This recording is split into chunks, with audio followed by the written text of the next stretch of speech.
So the continuation of the lesson, sign bar, principal application and specification. It may be noted that for setting the sign bar to different angles, slip gauges are used. So for setting the different height for calculation purpose of the angles, slip gauges are used. So this is one another use of the slip gauges.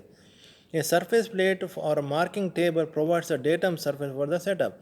For this sign bar measurement for the calculation purpose, datum surface is required. So the marking table or the surface plate gives the datum surface for the sign bar. The sign bar, the slip gauges and the datum surface upon which they are set up, a right angle triangle is formed. The sign bar forms the hypotenuse and the slip gauge pack forms the side opposite. So when the sign bar along with the slip gauges, when it's kept on the datum surface such as marking table or surface plate, so surface plate gives the surface gauge the adjacent side, the opposite side is the slip gauge height or slip gauge pack, and the sign bar is the hypotenuse. So by this the calculation is very easy. Sine of the angle theta is equal opposite by hypotenuse. Sine theta is equal A by C. Now let us see the features of the sine bar. This is a rectangular bar made of stabilized chromium steel. So this is the material used for the sine bar.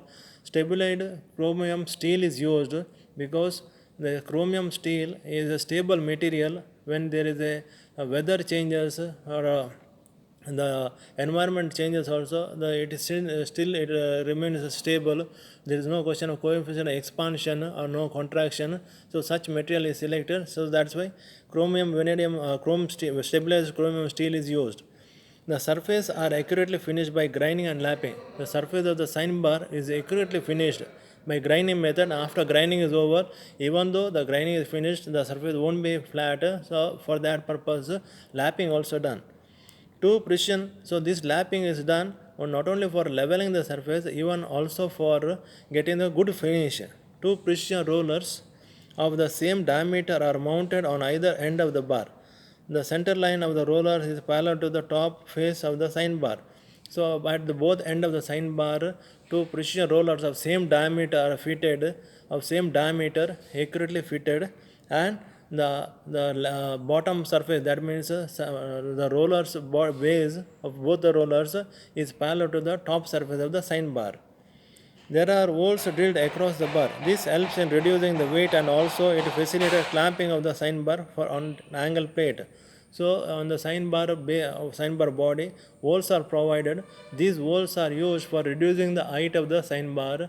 Reducing the weight of the sign bar, because since sign bar is heavy, to reduce the weight, these holes are made on the body of the sign bar, and also this gives the provision for fixing the clamps for some accessories or some clamps for measuring or calculation for measuring or setting purpose. The length of sign bar is the distance between the center of the holes, so center of the rollers. So the length of the sign bar gives the size of the sign bar, that is equal to, so from one center of the roller to the next center of the roller, that means the center distance between the rollers is the size of the sign bar or length of the sign bar. The commonly available sizes are 100 mm, 200 mm, 250 mm and 500 mm. So these are the commonly length available of the sign bar. The size of sign bar is specified by its length. So size of the sign bar is specified by its length. So length gives the size of the sign bar.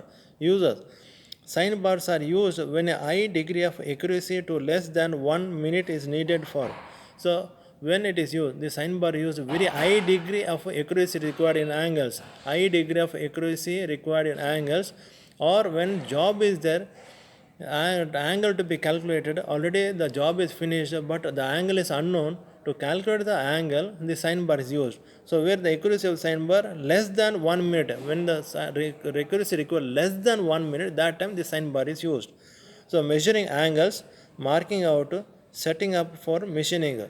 So measuring purpose, already job is there, unknown angle is there. So measure that angle, the accuracy required when it is less than 1 degree, sign bar used. Marking out if particular angle in less than 1 degree, less than 1 minute accuracy required, So for example, certain degrees and certain minutes, so that time sign bar is used. And setting up for machining, suppose a certain angle to be machined on the job, so for setting up the sign bars are used. So thank you, students.